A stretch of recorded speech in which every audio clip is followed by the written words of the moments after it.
Hello guys, welcome to Global Happenings. Today we have a trending news here for you, and the headline of the news reads: Speaker of the Federal House of Representatives vows to resign if House passes bill granting National Assembly leaders immunity. But before we continue with details of the news and further analysis, we'd like to encourage you to please, if you've not subscribed to our channel, kindly do same by clicking on the red subscribe button and also on the bell icon so that anytime we post videos, you can get it at the snap of your finger.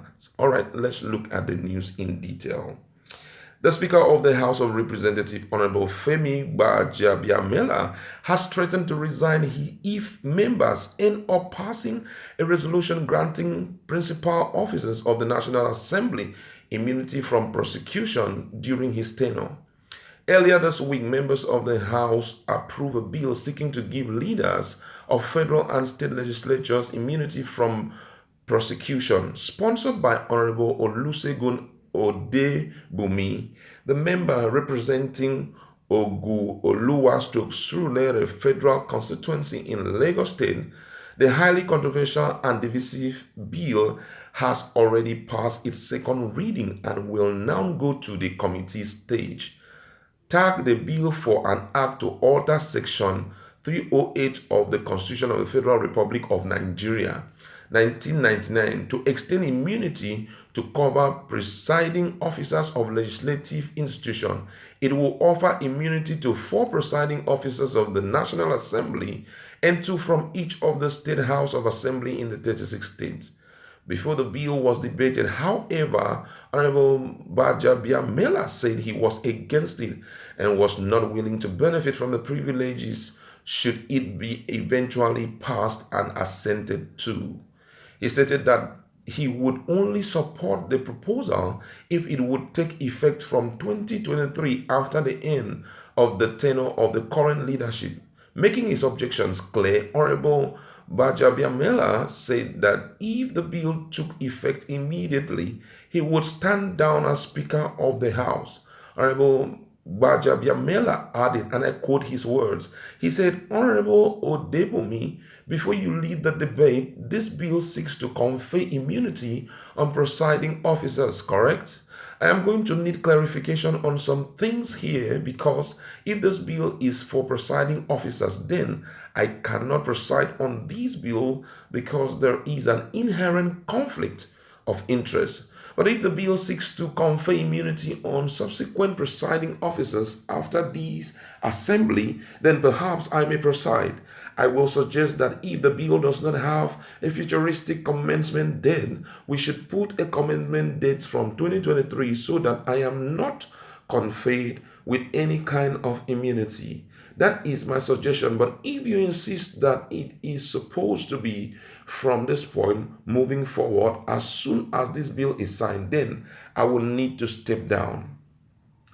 In response, Honorable Odebumi said extending immunity to the presiding officers of the National and State Assembly is not a means of shielding them from answering any question generated by their actions or preventing members of the House from exercising the power of choosing or changing their leaders when required as provided for by the law, but a genuine way of protecting the most sacred institution in a democracy. Opposing the bill, Honorable Shegu Ogun said the proposal came at a time when many Nigerians were asking for the immunity being currently enjoyed by leaders of the executive arm of government like the president and the governors be removed. Another member, Honorable Solomon Bob, said the bill, if passed, would show that the lawmakers were further indifferent to the security challenges facing the country. Also opposing the bill, Minority Leader Honorable Ndudi Elumelu said, "At this time in our nation, what is important is the provision of security and dividend of democracy for our people. Our people are desirous of being well taken care of, but outside here, Nigerians are being butchered, they are being killed. People can't even feed themselves, and things are very difficult. Just yesterday, in one of the communities that make up my constituency, people were slaughtered. Majority Leader Alhassan Ado Dogowa, who was visibly angered by the rising opposition to the bill, argued that the lawmakers should not be jittery when legislating on issues affecting them. He said he agreed with some of the issues raised on the controversial bill, but warned the lawmakers against being apprehensive when dealing with matters affecting them. Wow. There had been a lot of reactions from Nigerians, and most of the reactions are pointing to the fact that the Honorable Speaker of the House of Representatives just can't take that decision of resigning because it is not a character in the lives of politicians in Nigeria. But let's just take some of the comments of Nigerians. This one said, Nigerian leader resign? How? Tell that to the birds. Another one says, I wish he can. He will simply write his name in gold. Another one says, my God, when will black learn that good name is better than a trillion gold? And this one says, who proposed the useless bill in the House in the first place? Most of our politicians are less intelligent and untrustworthy in my view. Wow, some other reactions are there, but we just want to look at some of the things that have been discussed there. First, it's really insensitive on the part of the senator that on the part of the honorable member that introduced that particular bill, considering the time and season that we have found ourselves in. There is uproar everywhere. Starting from Shagamu, the killing of a young man, promising footballer, Kazim, he's been killed because of, the hungry, hungry SARS guys. They killed the guy. That has already generated a lot of controversy, a lot of fighting. Most of the people who were opposing it, some of them died in the process. And then topmost on the list is the issue of insecurity, biting so hard in the northeast, even in the middle belt, in the southwest, and even in the southeast and south.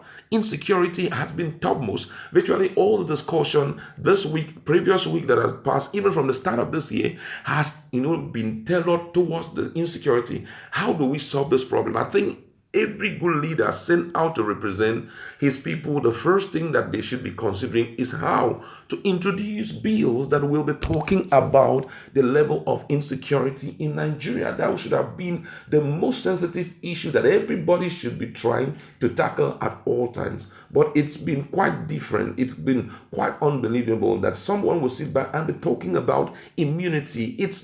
Maybe it's important to them, but hey, right now, as far as you are representing the interests of the people, as far as you are in a democratic era, it is government of the people, by the people, and for the people, which means whatever that must be overly sensitive and requires so much concentration on is the earnest need of the people. I think if they should have even been thinking about such a bill, it should have been after all these seasons have passed, solutions have been profiled to some of those problems staring at the faces of Nigeria. It would have been really okay to bring in any bill, but right now, the Femi Gbajabiamila is just trying to show how sensitive he is to the situation of Nigerians. But most people are wondering, is it possible for a Nigerian politician to resign? Like how? How would a Nigerian politician think of resigning? How?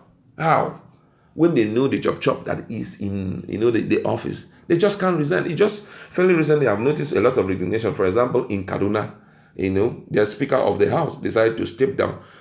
We don't really know exactly the reason why he decides to step down. A lot of things are currently happening. I think most people are possibly maybe thinking of running for their own dear life because things are not working out as expected. And so right now, people are jittery, people are really, really troubled. Right now, so much focus. There are different areas where, apart from insecurity, the North also have looked at themselves. I'm talking about our northern brethren. They have looked at themselves and they have seen the extent to which their own, communities, their own states, their own region has suffered decay, dilapidation in all respects. So right now, I think they are refocusing on themselves and thinking on how they can revamp the life of a northern man. For example, they talked about the last time this guy was shedding tears. Amy Asanasi was talking, angrily about the issue of having children littered around the street, that it doesn't make any sense. He was talking about the Almajiri children. They are littered all over, kidnapping, displacement here and there. Most parents just feel very normal, that they should just keep giving birth and all of that. That is not paying off to a point that even Kanu and Nasarawa State have decided to take beggars off the street. Not just taking beggars off the street, they have banned begging, which means resort back to your home, everyone to their tents. Think of what you can do to change the lives of the people. Think of what you can do that will fix your own life. Stand up and walk. It's really amazing if you go to the south, go to the southeast, go to the southwest, and see the number of northern beggars who are on the street. It's really, really surprising. Someone was arguing the other time, said, we don't have the president, we don't have all the, service chiefs coming from us, and we don't even have the speaker of, the Senate president from, the South, from the South region, but yet you can't see a South person. Now, sorry, not South as a whole, being on the street begging. You can really see it. They must do one or two things to keep life running. They keep showing that they have hope, that they are going to make it in life. But hey, you'll be so amazed. These Fulani girls everywhere, you see them on the street, they'll be begging you. You keep giving and giving and giving. After a while, even someone like me, after a while, when they come like that, I look at them in the face and tell them, hey, I can't give you money. I have younger people around me like you, and guess what? They'll work very hard to see how they can earn a living. There are women like you. If you go around hawking orange, if you go around selling tomatoes, if you go around selling anything, man, people will patronize you, and you have dignity restored back to your personality. It's overly important, And those are some of the issues that are staring at our face. So right now, a lot of states are trying to fix that. So you sprinkling up idea of immunity and all of that will go a long way to tell the masses of how insensitive you are. And I think that is what Gbajabiamila and other persons who have opposed that bill are trying to do. We are hopeful that they will, that Gbajabiamila will honor his word if the bill is, finally turned into law. Don't forget, it has already gone past the second reading, and from all indication is that it's going to sell through. So all the same, we're waiting to see what will happen. But what's your own viewpoint in respect